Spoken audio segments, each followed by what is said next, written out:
अस्सलामुअलैकुम नाजरीन, आप देख रहे हैं प्रोग्राम फेस टू फेस और मैं हूं आपके साथ मुनीज़ मोइन। सबसे पहले एक नजर टॉप स्टोरीज पर डालते हैं। क्या भारत दोबारा हमले की तैयारी कर चुका? क्या जंग नागुज़ीर है? Second top story, Tehreek Insaf में क़यादत की खाना जंगी, पर्दे के पीछे क्या चल रहा है? पाकिस्तान ट्रंप से क्या फ़ायदा उठा सकता है? इन तमाम मौज़ूआत पर बात करने के लिए प्रोग्राम में मेरे साथ पैनल में मौजूद हैं सीनियर सहाफ़ी तज्ज़ियाकार मज़हर बरलास साहब, उनके साथ हमें ज्वाइन करेंगे सलमान आबिद साहब जो कि सीनियर सहाफ़ी हैं, तज्ज़ियाकार हैं। ब्यूरो चीफ पंजाब शहजाद हुसैन भट्ट साहब भी हमें ज्वाइन करेंगे, जबकि शहर क़ायद कराची से सियासी रहनुमा सायरा बानो साहिबा भी हमारे साथ पैनल में मौजूद हैं और इन तमाम मौज़ूआत पर बात करेंगे। तो सबसे पहले मैं आपको जो हमारी पहली टॉप स्टोरी है उसका खबर खुलासा बताती चलूँ तो कुछ यूँ है, मोदी का पहलगाम एडवेंचर उल्टा पड़ गया, मकबूलियत गुस्से और इंतकाम में तब्दील हो गई। अवामी दबाव की वजह से भारतीय वज़रा की सिक्योरिटी बढ़ाने का फैसला किया गया, जिनका ताल्लुक बीजेपी से है। विक्रम मिस्री, कर्नल सोफिया कुरैशी और अब जयशंकर समेत दीगर लीडर्स ज़ेरे अताब आ गए। पाकिस्तान से शिकस्त के बाद मोदी कांटों की सेज पर है और दबाव उसे मजीद पागलपन पर मजबूर कर सकता है। तो ये हमारी पहली स्टोरी है और सबसे पहले इस खबर के लिए मैं मज़हर बरलास साहब आपकी तरफ आना चाहूँगी। मुझे बताएं कि कल हमने यौम तशक्कुर की तकरीब भी देखी, मगर आप ये देखें कि भारत को ये फतह हजम नहीं हो रही है और अंदेशा जाहिर किया जा रहा है कि हो सकता है कि भारत ये हजीमत बर्दाश्त ना कर पाए और हमला करे। क्या कहते हैं? देखिए मुनीज़, मैं तो शुरू दिन से ये बात कर रहा हूँ, ज़ाहिर है वो सियासत बचाने की कोशिश करेगा और वो भाजपा की जो लाश है उसको ज़िंदा करने की कोशिश करेगा, तो उसमें इंडिया अटैक ज़रूर करेगा। अच्छा, देखिए मैं ये समझता हूँ कि वो मुसलसल इस कोशिश में लगे हुए हैं। मैं उस मुल्क का नाम नहीं लेता जिसके त्यारे बॉम्बे एयरपोर्ट पर उतरे हैं और वो कौन सा साजो सामान लेकर आए हैं। वो कोई जहेज़ का सामान नहीं लाए, वो जंगी साजो सामान लेकर आए हैं। इंडिया इस वक्त मुश्किल सूरत हाल में है। अच्छा। वो इस मुश्किल से निकलने के लिए हमले की हमाकत ज़रूर करेगा। ठीक है। मोदी अंदरूनी खाना और उनकी जो अहम मीटिंग्स हैं उसमें यही हो रहा है। फिर मोदी ने एक मीटिंग की है कौमी सलामती की, उसमें उन्होंने 5 नए डैमों की मंजूरी दी है, जो डैम दरिया चनाब पर और दरिया झेलम पर बनेंगे। अच्छा, जबकि पाकिस्तान देखिए फातह है, पाकिस्तान पे पूरी दुनिया खुश है। बहुत से ममालिक पाकिस्तान की जंगी सलाहियतों के गर्विदा हो गए हैं और चाइना इतना गर्विदा हुआ है कि चाइना पाकिस्तान को J-35 40 तैयारे दे रहा है। बड़ी दिलचस्प बात आपने की थी वो लाश वाली, तो मैं शहजाद भट्ट साहब के पास यही से बात लेकर आना चाहूँगी। भट्ट साहब, आप भी जानते हैं कि लाश का भारत में क्या प्रोसेस होता है, उसको फाइनल एग्जीक्यूशन की तरफ लेके जाना, लाश के बाद वो स्याह ही बनती है, तो अब क्या स्याह बनने वाली है? देखिए, दुरुस्त फरमा रहे हैं आपकी, ये लाश भी ठीक है और भारत दोबारा हमले की तैयारी कर चुका है, सवाल भी ठीक है, लेकिन अगर इसको कंपाइल करना जाए तो पहले नाज़रीन को 2 खबरें देनी चाहिए। मेरे जो बाइतमाद ज़राए हैं इस्लामाबाद में, वो कहते हैं इस्लामाबाद हाई अलर्ट है, 100% तैयारी है पाकिस्तान में, जबकि भारत की तरफ अगर आप निगाह दौड़ाएंगी तो वहां क्या हो रहा है, वहां उनके वुज़रा की सिक्योरिटी बढ़ा दी गई है और सिक्योरिटी पर मामूर किए जाने वाले जितने अफराद हैं उनको फायरिंग और तिब्बी इमदाद के लिए खुसूसी तरबियत दी जा रही है। मैं नहीं कह रहा, ये कह रहा है इंडियन एक्सप्रेस, और इंडियन एक्सप्रेस ये कर, इसका मतलब है पहले फायरिंग की तरबियत नहीं सी देती हुई, अब दे रहे हैं। 2 बातें आगे चलते हैं। ओ भट्ट साहब, इंदिरा गांधी वाला काम ना हो जाए। आपके मुंह में घी शक्कर हजूर अनवर, लेकिन आगे चलते हैं। अगर आप अमेरिकी सदर को देखेंगे तो पाक भारत कशीदगी एटमी जंग के करीब पहुंच चुकी थी, अमेरिकी सदर कह रहे हैं। अच्छा, अगर अमेरिकी सदर की बातों 2 बातों और कर लूं कि ट्रंप जो है वो एप्पल को क्या कह चुका है, एप्पल के सीईओ को उसने कहा है काम बंद करें। धिक्का लग गया है मईशत को। अगर मईशत की भारत को धिक्का लग गया है तो सीधी सी बात है, इसको कंपाइल 1 मिनट में किया जा सकता है। पाकिस्तान की जो जंग है वो हमने माइंड मेकअप कर लिया हुआ है। 10 मई की रात को जो हमने काम किया था, अब हमारी जंग जो है वो दहशत गर्दों के साथ है, जो केपीके में है, जो बलोचिस्तान में है, जो मोदी फाशिस्ट है, उसके साथ हमने तो माइंड मेकअप कर लिया हुआ है। लेकिन सवाल सिर्फ यहां पर एक है, भारत अपनी औकात से थोड़ा सा बाहर चला गया था। जी, उस जी। वजह से उसको अंदाजा है कि अमेरिका भी थोड़ा सा उससे पीछे हटा है और उसको अपनी मोहब्बत में वो भारत हमें अमेरिका सपोर्ट नहीं कर रहा, बुग़्ज़े माविया है। इसमें ट्रंप जो है वो सिर्फ और सिर्फ इसलिए सपोर्ट पाकिस्तान को कर रहा है कि भारत औकात से बाहर हो गया। और आखिरी बात करके मैं वाइंड अप करूंगा, ये जो कहते हैं ना ट्रंप साहब कह रहे हैं कि एटमी जंग के करीब पहुंच गया था, और एटम बम चलाना को खालाइदा वाड़ा नहीं, इसके लिए जज्बा ईमान चाहिए, इसके लिए आपको यह बात चाहिए, शहादत चाहिए, और जिसको शहादत होती है ना वो आगे आके खेलता है। तुम में तो इतनी जरूरत ही नहीं है। सही जज्बा में तुम तो मौत से डरते हो, तुमने क्या एटम बम चलाना है? ये नहीं हो सकती, एटमी जंग नहीं होगी, ऐसे ही पटाखे ही चलेंगे। शहजाद भट्ट साहब, एक तरफ तो वो जज्बा ईमानी है, दूसरी तरफ आप ये देखें कि बंदर के हाथ माचिस भी मौजूद है और वो बंदर हमारे पहलू में ही बैठे हुए हैं। सायरा बानो साहिबा, आपकी तरफ आऊंगी, आप मुझे बताएं, भारत को जो नकेल डाली है पाकिस्तान ने, क्या भारत से वो हजम होगी? जहाँ दुनिया तमाम अमन की तरफ जा रही है, इस खिते में अमन के क़याम के लिए तमाम ममालिक की जो कोशिशें हैं, अगर उसको वो ख़त्म करने के, उसको सबोताज करने की कोशिश करेगा तो मेरे ख्याल में फिर उसको इसके नताइज भुगतना होंगे। और अल्हम्दुलिल्लाह अगर आप हमारे दिफा की बात करें तो वो हमने उसे, वो कहते हैं ना कि चंद घंटों में ही धूल चटाई है और उसको बताया है कि अगर दोबारा कुछ ऐसा करने की कोशिश की तो फिर जो जवाब आएगा वो फिर उस जवाब के लिए, वो कहते हैं ना कि फिर वो कहीं किसी की मिन्नतें ना करनी पड़े उन लोगों को। जी। लेकिन मुझे एक बात बताइए, अगर मैं दूसरी तरफ देखूं जी, तो वो सीज का नाम भी नहीं ले रहे। उनके जो बयानात हैं उसमें ये नहीं कि सिर्फ फायरिंग रोकने का वो है, तो जहां तक वो है, मतलब अगर आप के आगे हालात क्या होंगे तो कोशिश करेगा वो दोबारा किसी ऐसे मिस एडवेंचर करने की, क्योंकि उसको अपने मुल्क में जिस हजीमत का वो कहते हैं ना कि निशाना बना हुआ है और जिस तरीके से लोगों के सवालात, उनकी आवाम के सवालात, उनकी असेंबली में जो सवालात और बाकी जो कर रहे हैं वो कुछ ना कुछ करेंगे। वो कहते हैं ना कि बस फिर एक गलती जो की है करने के लिए फिर गलती दर गलती करेंगे तो देखिए आगे क्या होता है। बात यह है कि पाकिस्तान की तरफ से अब जो जवाब दिया जाएगा उस गलती का जिसका भारत अभी मुर्तकिब नहीं हुआ लेकिन इरादा रखता है, तो फिर क्या होगा? पहली खबर देखी होगी कि बरतानिया अब इस वक्त दोबारा सरगर्म हुआ है अमेरिका के बाद कि किसी तरीके से पाकिस्तान और हिंदुस्तान के दरमियान जो सीज़ फायर है उसको मुस्तकिल बुनियादों पर आगे चला जाए, क्योंकि भारत का लबो लहजा बता रहा है कि वो दोबारा जो है वो एडवेंचर करना चाहता है। दूसरी खबर यह है कि भारत में बीजेपी के इजलास के अंदर नरेंद्र मोदी पर बड़ी सख्त तनकीद हुई है और ये कहा गया है कि अपोजिशन को तो छोड़ें, हम हुकूमती जमात लोगों को फेस करने की पोजीशन में नहीं है। हम हुकूमती जमात के अंदर रहते हुए अपने घरों से बाहर नहीं निकल पा रहे हैं, क्योंकि लोग ये कह रहे हैं कि जो आपने एडवेंचर किया है इसका भारत को क्या फ़ायदा हुआ है, इससे हमारी सुक्की हुई है, इससे हमें आलमी दुनिया में रुसवाई मिली है, हम सफारती तौर पर तनहा हुए हैं। इसलिए मोदी की हुकूमत पर जो प्रेशर है इंटरनल कॉन्टेक्स्ट में वो बढ़ता जा रहा है। लेकिन मैं ये कहना चाहता हूँ कि भारत शायद जंग से ज़्यादा प्रॉक्सी वॉर में जाएगा, वो बलोचिस्तान के हालात को खराब करेगा, वो जाएगा, पहले भी है लेकिन हम मजीद उसमें शिद्दत पैदा करेगा। हम तो यहाँ बैठे हैं लेकिन बरलास साहब बैठे हैं शहर इक़्तिदार में। बरलास साहब आप तो बताएं इक़्तिदार के हवालों में क्या चल रहा है इस हवाले से? आपको मैं ज़ियाउल हक का ज़माना याद कराता हूँ। उस वक्त भी पाकिस्तान और इंडिया की फ़ौजें आमने सामने थी, तो ज़ियाउल हक मैच देखने इंडिया चले गए तो एयरपोर्ट पे मजबूरन इन्होंने उनका इस्तकबाल किया और वहीं लॉन्च में मुलाकात हुई। ये मिस्टर डिक्शट अपनी किताब में लिखते हैं, जो इंडियन कौमी सलामती के मशीर रहे हैं। अच्छा। उन्होंने कहा ज़ियाउल हक ने कोई बात की राजीव गांधी के कान में तो राजीव गांधी को ठंडे कमरे में पसीने आने शुरू हो गए। अब उन क्या बात की थी?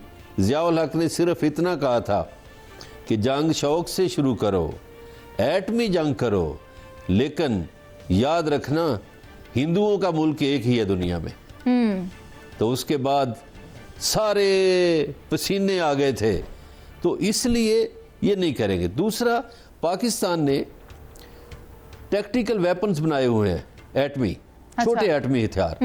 ये जब पाकिस्तान ने बनाए थे इजराइल भी परेशान हो गया था, इंडिया भी परेशान हो गया था, अमेरिकन भी परेशान हो गए थे कि ये कौन सी सलाहियत इन्होंने हासिल कर ली है।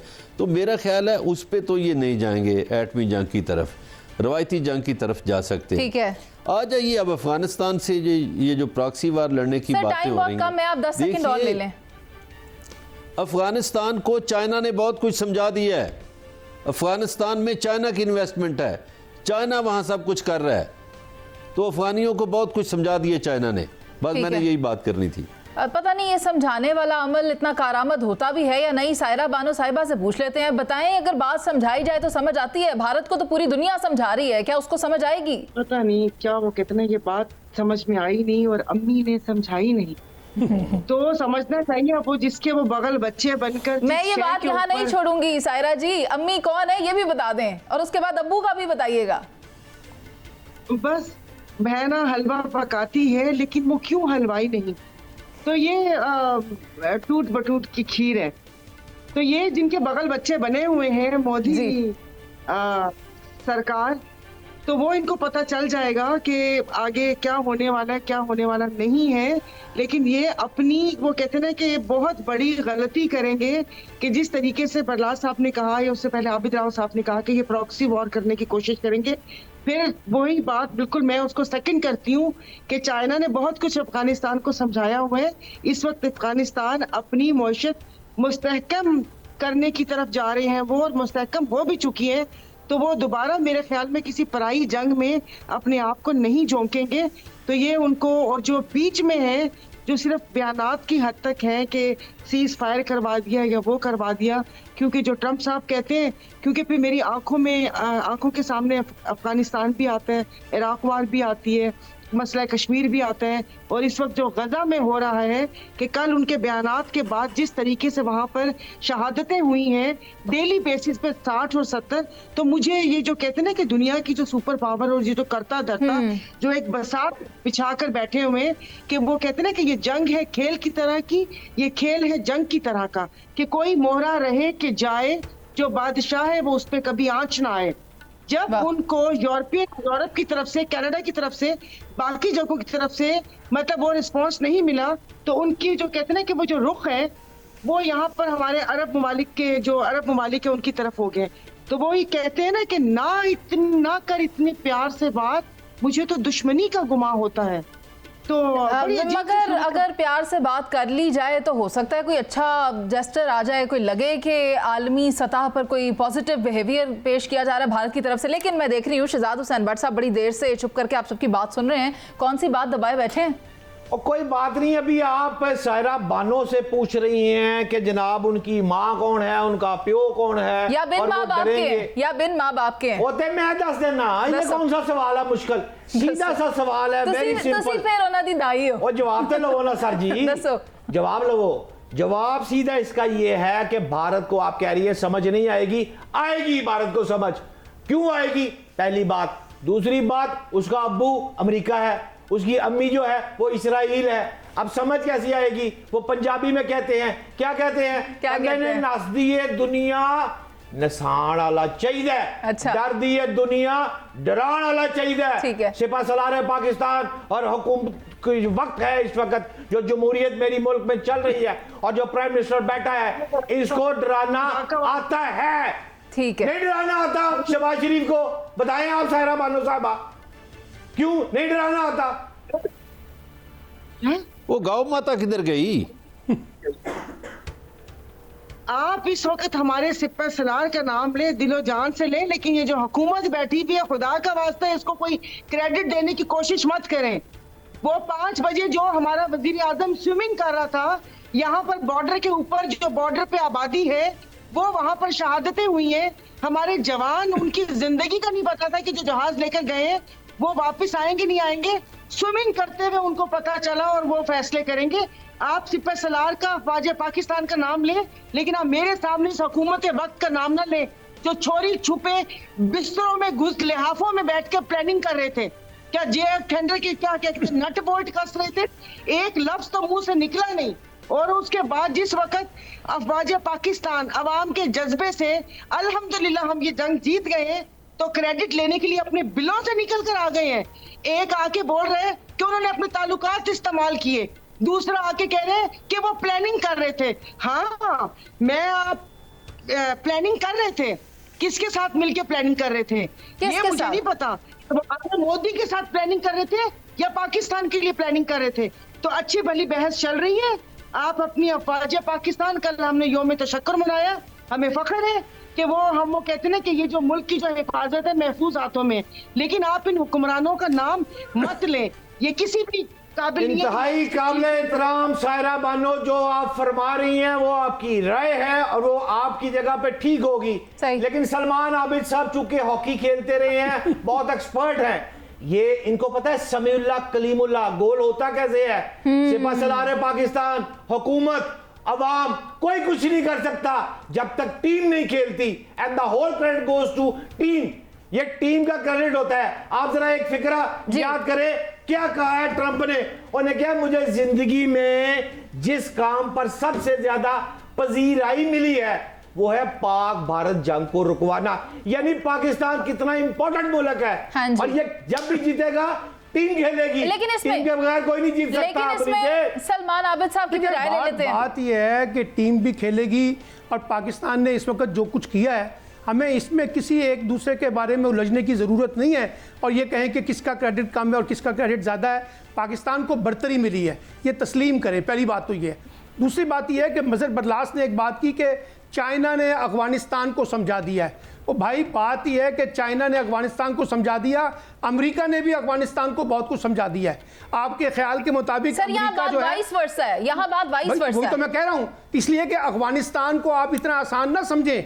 अफगानिस्तान की सरजमीन आज के दिन तक भी पाकिस्तान के खिलाफ दहशतगर्दी के लिए इस्तेमाल हो रही है, और सबको पता है कि अफगानिस्तान का और हिंदुस्तान का जो नेक्सस बना हुआ है वो किस किस्म का नेक्सस है। ये टीटीपी कहाँ से बोल रही है, अमेरिका कहाँ से इन्वेस्टमेंट कर रहा है, अमेरिका को भी पता है। अब अमेरिका पाकिस्तान से बातचीत करने की बजाय अफगानिस्तान के तनाजुर में डायरेक्ट तालिबान हुकूमत से बातचीत करता है, भारत उसको फैसिलिटेट करता है। तो इसलिए मुझे ये लगता है कि मसला महज चाइना का नहीं है, ये दोनों बड़ी ताकतें अमेरिका भी और चीन भी अपने अपने इंटरेस्ट के सामने रखते हुए भारत को भी और अफगानिस्तान को भी इस्तेमाल कर रहे हैं, इसको ले आगे बढ़ना चाहते हैं, उनके साथ इंगेजमेंट कर रहे हैं। ये जो मैंने कल आपको कहा था कि अरब का दौरा है ट्रंप का, वो क्यों है? ताकि एक नई अलाइनमेंट पैदा की जा सके, एक नई एंगेजमेंट की जा सके वर्ल्ड पॉलिटिक्स के अंदर। इसी वजह से अमेरिकी सदर ट्रंप जो है आपको ज्यादा दिलचस्पी दिखा रहे हैं। ठीक है सलमान आबिद साहब, सायरा नहीं कर रही है, कहती है नो सलमान आबिद से। मेरा ख्याल है लेकिन उनकी राय ले लेंगे बाद में। प्रोग्राम अभी काफी बड़ा है। मैं कहना ये चाहती हूँ कि इस पूरी जो सूरत हाल इस वक्त बनी हुई है हमारे इस खित्ते में, लेकिन दुनिया ने देखा है कि पाकिस्तान की सिफारतकारी कितनी खूब थी, पाकिस्तान की अफवाज की जो कार्रवाई थी, उनका जो जवाब था वो कितना मकबूल था, और भारत की जो शिकस्त है वो भी पूरी दुनिया ने देखी है। प्रोग्राम में एक ब्रेक का कहा जा रहा है नाज़रीन, एक ब्रेक लेंगे और वापस आएंगे। एक जमात जो खासी मकबूल है लेकिन उसके अंदर कुछ मसाइल पैदा हो गए हैं, उस पर करेंगे बात एक ब्रेक के बाद। आप साथ रहिए।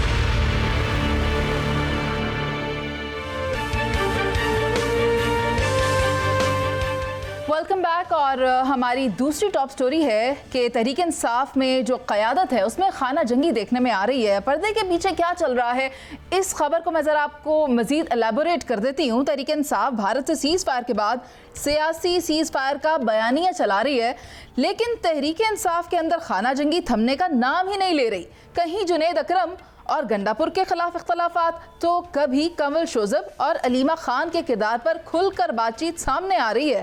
लेकिन तहरीक इंसाफ के जो अंदरूनी इख्तलाफात हैं उसकी असल हकीकत क्या है, इसके लिए मैं सबसे पहले आती हूँ सायरा साहिबा के पास। सायरा जी, क्या देख रही हैं? आज भी मुकालमा हुआ है अलीमा साहिबा और कमल शोजब के बीच में।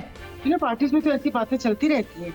कभी नून लीग को किसी प्रोग्राम में हम लोगों ने डिस्कस नहीं किया कि शाहिद खाकान अब्बासी, मिफ्ता इस्माइल, आसिफ करमानी, मेहताब अब्बासी या जो लोग छोड़ कर गए हैं जो इस किस्म के बयानात देते हैं, लेकिन फिर हमारे जय्यद सहाफ़ी कहते हैं कि सियासत में ये इररिलेवेंट हो गई है, तो फिर प्रोग्राम्स तो होते हैं इसमें। तो हर पार्टी में इख्तलाफात होते हैं। बात यह है कि जो अवाम और इमरान खान का कनेक्शन है असल वही कनेक्शन है। और अब सूरत हाल ये है कि जिस किस्म के बाकी लोगों ने किया, आपकी बात सही है, जिस तरीके से गंडापुर साहब ने एक जलसों में पीठ दिखाई अवाम को, और वो कहते हैं ना कि अवाम के जज्बों को वहां पर छोड़कर, और जिस तरीके से वो एक सुपरमैन का किरदार उन्होंने अदा किया कि जिस तरह 12 जिले किए, तो ये अवाम देखें अब वो बात नहीं है। ये मतलब खुद ही बात करते हैं कि शऊर आवाम को आया, तो अब वो शऊर इतना ज्यादा है कि वो शऊर अब इनके गले भी पड़ रहे हैं और वो आवाम इनकी इन जो बातें करते हैं उसको मानने को तैयार नहीं है। क्योंकि कि जो वोट मिला है, आपने देखा होगा कि ना लोग जानते थे, ना कोई निशान था, सिर्फ या कना बुधू वैया कना सईन लिख के लोगों ने ऐसे लोगों को असेंबली में पहुंचा दिया कि शायद वो कभी वो दरवाजा भी ना देख पाते। तो वो उनसे उम्मीद यही थी कि वो वहां पर जाकर खान साहब की रिहाई के लिए कोई कोशिशें करेंगे, लेकिन वो कोशिशें होती नजर नहीं आई। मैं ग्रुप बंदी की बात कर रही हूँ, मैं इस वक्त इल्जाम तराशियों की बात कर रही हूँ, मैं वो बात नहीं कर रही जो आप कह रही हैं। तो देखिए वो उसी की कड़ी है ना कि जब आवाम ने फिर जाहिर है जो जिसको जानता है अगर उसको सींगों पे उठाया हुआ है तो फिर वो शायद वो क्या कहते हैं कि टाइम गेन करना चाह रहे हैं, या फिर कोई बहुत बड़ी साजिश है कि डिवाइड एंड रूल, कि ये पार्टी आपस में डिवाइड रहे, कोई सही तरीके से बयानिया ना पहुंचे या सब चीजें ना हो। बाकी पीस फायर की बात की है तो देखिए जब वहां पर हो सकता है और फिर ये सियासत में भी होना चाहिए, इस मुल्क को चलने देना चाहिए। उनकी कोई ऐसी डिमांड्स नहीं है कि जो आप कहें कि दुनिया से बाहर है, वो सिर्फ एक वो कहते हैं कि अदालती कार्रवाई चाहते हैं, जो स्मूथ अदालती कार्रवाई हो। लेकिन वो फिर 26वीं तरमीम के बाद जो आईनी और गैर आईनी अदालतें बनी हैं वो ये हो नहीं पा रही कि भाई जो केसेस हैं उनके खिलाफ आप जैसे अदालती कार्रवाई होती है आप उनको सहूलत दें। हम ये नहीं कहते कि आप सायरा जी सारा मसला यही है ना कि किसी की बात हो नहीं पा रही और कोई खुद से कह रहा है कि भाई मुझसे बात हो रही है। शहजाद भट्ट साहब आप क्या देखते हैं, कितने धड़े बने हुए हैं, कितने लीडरान हैं, किसके पास है इस वक्त क़यादत? अलीज़े तो ये मेरी एक सेकंड बात सुन लीजिएगा कि तो हुकूमत को फिर एक कदम पीछे हटाना पड़ेगा। बानी का बयान आना चाहिए। आप उनकी बहन के ऊपर मुकदमे कर देते हैं कि वो उनका बयान बाहर आके सुनाती है, तो जब वो सुनाएंगी नहीं लोगों को पता नहीं चलेगा तो ये गाड़ी कैसे आगे चलेगी। जो लोग बैठे हुए हैं, अगर आप मुझसे एक ऐसे आवाम होने के नाते आप पूछ रही हैं तो इन चेहरों पर मुझे भी कोई इतना ज्यादा खास वो नहीं है कि अगर वो आके कोई बात करते हैं या फैसला करते हैं। ठीक है सायरा जी, शहजाद भट्ट साहब को भी मौका दें इस पर। देखिए मुनीज़े, जो बात आपने की है एक और एक की है सायरा बानो साहिबा ने, दो बातें की है। पहले मैं आपकी बात का जवाब दे लूं। आपकी जो जवाब है आपके सवाल का, मरकज में पीटीआई में 4 से 5 ग्रुप काम कर रहे हैं, एक बात। इसी तरह पंजाब की बात करें तो 2 से 3 ग्रुप काम कर रहे हैं। केपीके में की बात करो तो वहां भी 2 ग्रुप है। अब मैं 1 मिनट में इसको एलैबोरेट कर देता हूं। मिसाल के तौर पर अगर आप खैबर पख्तूनख्वा की बात करें तो वहां पर पेशावर ग्रुप और गंडा अमीन ग्रुप काम कर रहे हैं, 2 ग्रुप। अच्छा, जो अली अमीन गंडापुर साहब का ग्रुप जो है वो ये समझता है कि मुफाहमत नहीं होनी चाहिए, जबकि पेशावर ग्रुप जो है वो मुज़ाहमत चाहता है, वो फाइटर है, वो टैग पे जा रहा है। इसी तरह अगर आप अली अमीन गंडापुर साहब की बात करें, वो कहते हैं वजीर खजाना तैमूर असलम झगड़ा जो है उन्होंने केपीके में जो करप्शन की थी 36 अरब रुपए का फिगर उन्होंने इल्जाम लगाया है, गलत मंसूबों पर उन्होंने उन पर लगाया है। आखिरी 2 लाइनें अगर आप ये कंपाइल करें ना पंजाब को, हमाद अजहर ग्रुप, मियां असलम ग्रुप, ठीक है, आप देखें ना जिनके पास झंडे वाली गाड़ियां ना उनकी सोच मुख्तलिफ है। वो वकीलों को भी जानता हूं जो मोटरसाइकिलों पे की करके जाते थे, आज वो लैंड क्रूजर में फिर रहे हैं। मैं आखिरी बात अब सायरा बानो की तरफ जाने की इजाजत दे। सायरा बानो जी, जो आपने फरमाया ना कि अभी के मुस्लिम लीग नून की बात क्यों नहीं होती, पीपल्स पार्टी की बात क्यों नहीं होती, पीटीआई की बात क्यों होती है, दुरुस्त फरमाया। पीटीआई की बात इसलिए हो रही है कि यहां पर करप्शन के इल्जामात, शेर अफजल मरवत को निकाल दिया पीटीआई की पार्टी से। सुन ले, आपकी बारी है। शेर अफजल मरवत को पार्टी से निकाला, हर जाने का 1 अरब नोटिस जो है वहां के केपीके ने दिया, मैंने नहीं दिया। एक बात। दूसरी बात, आप कहते हैं रहाई के लिए कोशिश, और केड़ी रिहाई? यहां पर तो सूरत हाल ये है कि इमरान खान बेचारा जेल में बुरी हालात में है। और आपका आखिरी बात सुन ले मेरी, और आखिरी बात सुन ले, 30 सेकंड देने दे। इमरान खान जेल में है इस वक्त, और अगर आप लाहौर में चली जाए ना, अभी चली जाए, बानी चेयरमैन जेल में है इस वक्त, और आप यहाँ दिल के अस्पताल चली जाए, 1 माह से एजाज चौधरी वीआईपी कमरे में है। और नाजरीन ये भी सुन ले, नाजरीन समझ रहे हैं कि वो कोर्ट लखपत जेल में है। अच्छा, शाह महमूद कुरैशी, ठीक है, नहीं गलत बात है, नहीं, ये तो बात होनी चाहिए। शाह महमूद कुरैशी कहाँ है? शहजाद ये साहब, बताएं सायरा बानो। शहजाद साहब एक मिनट ठहरें, सायरा साहब आपके पास बाद में आएंगे, लेकिन पहले बरलास साहब से तो बात कर लें। बरलास साहब ये क्या कह रहे हैं भट्ट साहब, इत्तेफाक कर रहे हैं आप? नहीं, देखिए दो बातें हैं। पहले तो हमें पाकिस्तान की सियासत को देखना होगा। पाकिस्तान में जो सियासी जमातें हैं, पीटीआई ही सवाल क्यों बन रही है, इसका बुनियादी फ़र्क ये है कि देखिए पीपल्स पार्टी में भुट्टो के बाद नुसरत भुट्टो, फिर बेनज़ीर भुट्टो, फिर आसफ जरदारी और बिलावल भुट्टो तक आ गई। अब बिलावल भुट्टो के बाद भी अगली क़यादत तैयार है। इसी तरह मुस्लिम लीग नून में मियां नवाज शरीफ, फिर शहबाज शरीफ, फिर हमजा, फिर मरियम और आगे भी तैयारी है। ये मरूसी जमातें हैं। इसी तरह इसी दो तरह मुंडे भी आ गए थे, सर पहले उन्हें बात करने दें। वो भी आ गए थे, दो लड़के भी आ गए बाहर बात वाले। मुकम्मल करने दें। भट्ट साहब गलते सुन लो, वो थोड़ा ज्यादा हौसला तो कर लो, थोड़ा ज्यादा मेरा चाहना बर्दाश्त कर लो। इसी तरह ANP है, खान अब्दुल गफ्फार खान, वली खान, असफंदियार और अब अहमल वली। इसी तरह मौलाना साहब की जो पार्टी है, मुफ्ती महमूद, अब फिर मौलाना फजल रहमान, अब आगे मुफ्ती असद जो है उनका साहबजादा। गुजारिश ये है कि PTI ऐसी पार्टी है जो मरूसी पार्टी नहीं। अब तो आपने बजा फरमाया कि इख्तलाफात हैं, बिल्कुल सियासी पार्टियों में इख्तलाफात होते हैं, सियासी पार्टियों में ग्रुपिंग होती है। PTI में ग्रुपिंग होने की बड़ी वजह यह है कि वहाँ सियासी शऊर सबसे ज़्यादा है।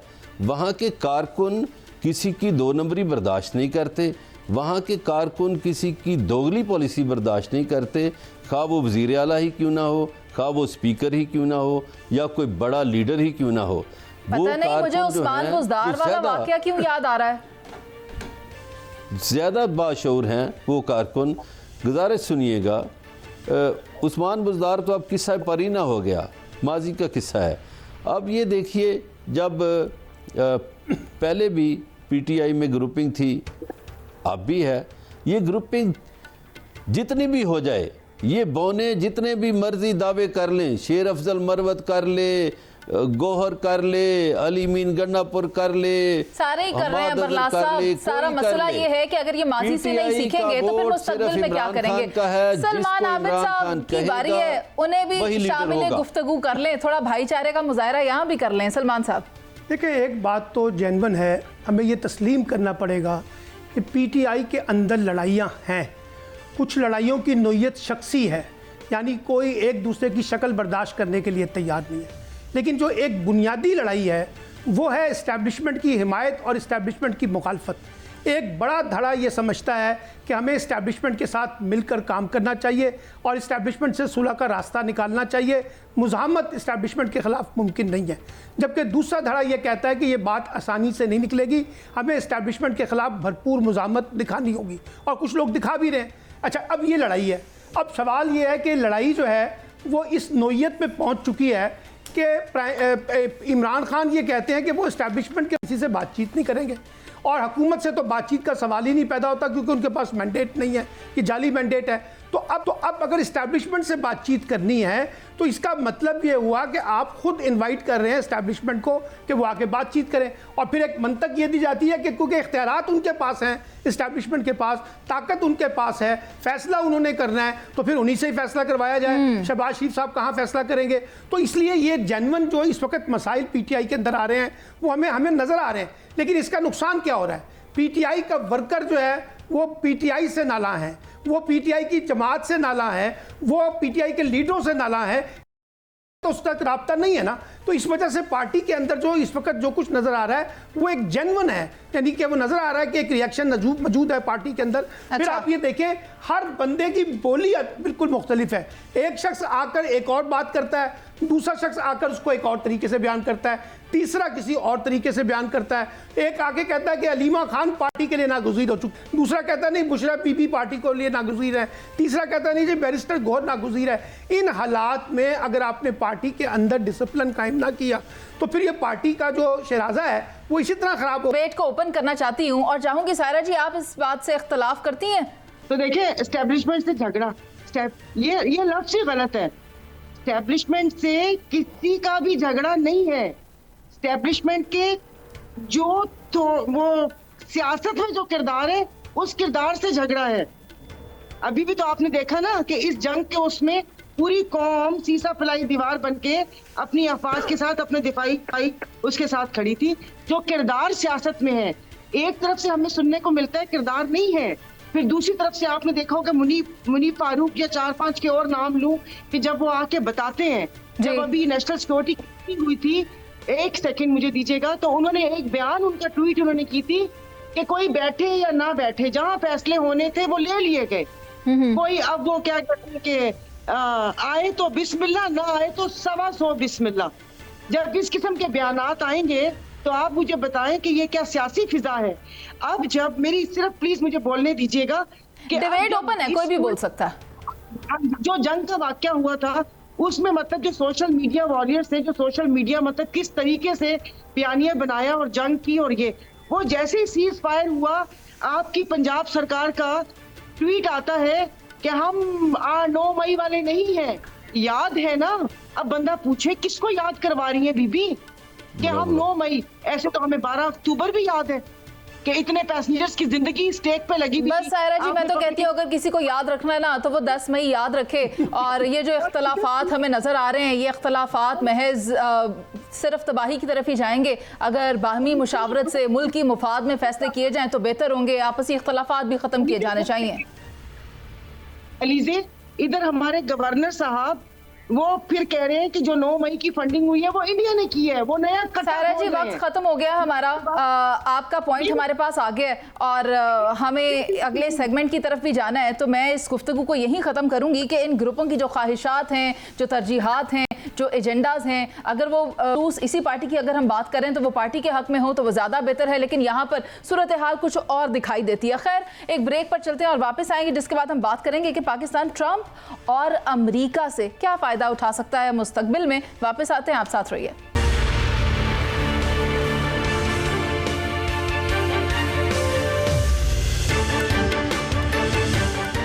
Welcome back.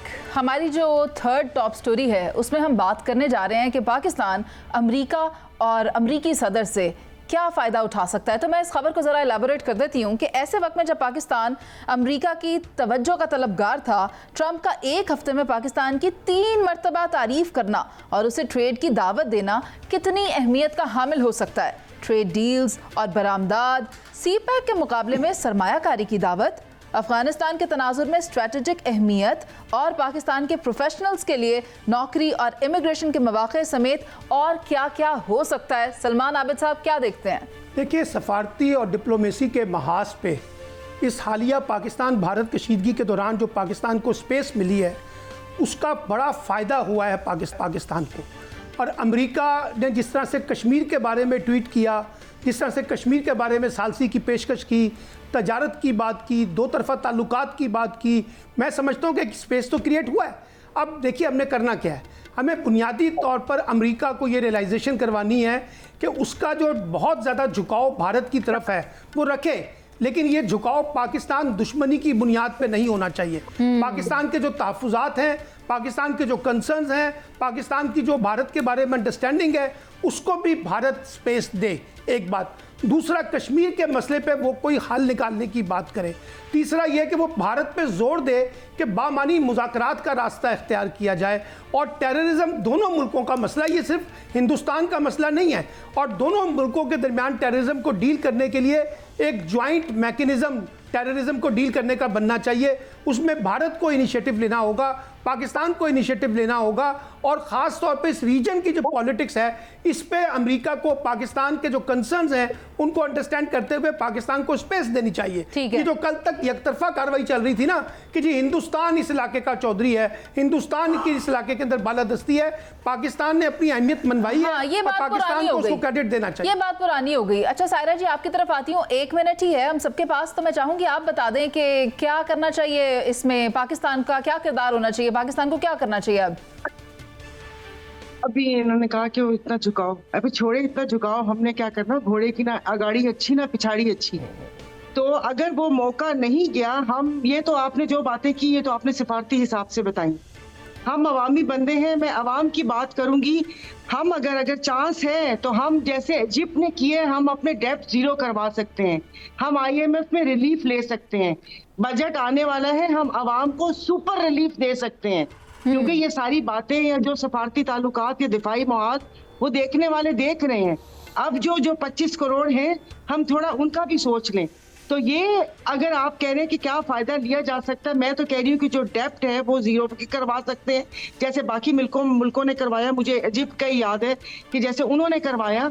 IMF में रिलीफ ले सकते हैं कि जो उस पे जो हमारा जो इंटरेस्ट होता है ये होता है, और बहुत सारी चीजें जो IMF ने अवाम के लिए कदगन लगाई हुई है लेकिन हुक्मरानों के लिए नहीं लगाई हुई। तो बजट आने वाला है, तो मेरी इस्तदा है कि आवाम को इस बजट में सुपर रिलीफ दिया जाए, क्योंकि जब ठीक हो गया, ठीक है, आप अवामी रहनुमाए अवाम की बात करिए, लेकिन बरलास साहब, एक तरफ हम बात कर रहे हैं कि अमेरिका ने बड़ी नज़र रखी हुई है पाकिस्तान के ऊपर, और दूसरी तरफ आप देखें वीज़ा कैटेगरी में पाकिस्तान की जगह है क्या कहते हैं? अच्छा, पाकिस्तान को 2-3 बातें करनी चाहिए। नंबर 1, पाकिस्तान के F-16 त्यारे अमेरिकन ने रोके थे, पाकिस्तान ने अदायगी कर दी हुई है। एक तो पाकिस्तान वो त्यारे लेने के लिए नेगोशिएशन करे कि जो पैसे आपने लिए हुए हैं उनके बदले जो त्यारे F-16 देने थे वो हमें दें। नंबर 2, वीज़ा कैटेगरी चेंज करें। नंबर 3, कश्मीर का जो मसला है जो UN में पड़ा हुआ है उसको हल करें। और नंबर 4, ये जो सिंतास मुआहदा है इसको दोबारा से असर नो ये मुआहदा होना चाहिए, चूंकि बैनुल अक़वामी कवानीन के तहत 3 दरियाओं का पानी वो रोक ही नहीं सकता। किस तरह रावी सतलुज ब्यास का पानी रोका हुआ है, नहीं रोक सकता वो, उसमें आलमी कवानीन नाफिज होने चाहिए। सिंध तास मुआहदा दोबारा लिखा जाना चाहिए। मुतनाज़ा इलाकों में तो वो डैम बना नहीं सकता था जो उसने चनाब और जेलम में बनाए। तो ये सारे मसाइल हल करने चाहिए। जो 5वीं बात यह है कि पाकिस्तान को ट्रेड बढ़ानी चाहिए अमेरिकन से। ठीक है, वक्त कम है, मुझे शहजाद हुसैन भट्ट साहब की भी राय लेनी है। भट्ट साहब, ट्रेड का जिक्र उन्होंने कर दिया, हमें FTA पर भी बात करनी है। छोटे से वक्त में मैं 2 लाइनें मैं आपको समझा देता हूं। बात यह है, मेरी हुकूमत वक्त और पाक फौज के सिपा सलार और पाक फौज को सब पता है कि कैरेट एंड स्टिक के साथ ट्रंप के साथ कैसे डील करना है। ट्रंप कौन सी जबान समझता है? ये वही ट्रंप है जो बानी चेयरमैन का यूं करके दोस्त हुआ करता था। याद है क्यों होता था? तब अफगानिस्तान का इसको मसला था। आज साबित कर दिया है इस हुकूमत ने, और ये यूनिवर्सल फार्मूला है, जिसकी लाठी उसकी भैंस। अब ट्रंप हमसे दोस्ती करेगा, और यही वो वक्त आ चुका है जब कश्मीर का मसला ठीक होगा, गजा का मसला ठीक होगा, और इसके साथ ट्रंप को भी फायदा होगा। जो वो चाहता है, इसराइल वाली झूठी कहानी बेच रहा है ना मुनीज़े, वो भी इस गेम में है। ठीक है, प्रोग्राम का वक्त खत्म हो गया है। की बात से तो ये लगता है जैसे अमेरिका जो है वो इंडिया से कुट्टी करने वाला है। सर, प्रोग्राम का वक्त खत्म हो गया, लेकिन अब वो वक्त नहीं रहा कि जब ये दुनिया यूनिपोलर हुआ करती थी। अब अपनी जगह बना ली है। मैं आप सबका शुक्रिया अदा करना चाहूंगी, और बात यहाँ पर यही है कि मुतवाज़न पोजीशन रखकर चीन और अमेरिका दोनों के साथ अगर हम रीजनल डेवलपमेंट और पीस पर काम करें तो ही सूरत हाल बेहतरी की तरफ जाती है, हमें दिखाई दे रही है। और अभी के लिए आपसे इजाजत चाहेंगे। अल्लाह ने के बाद।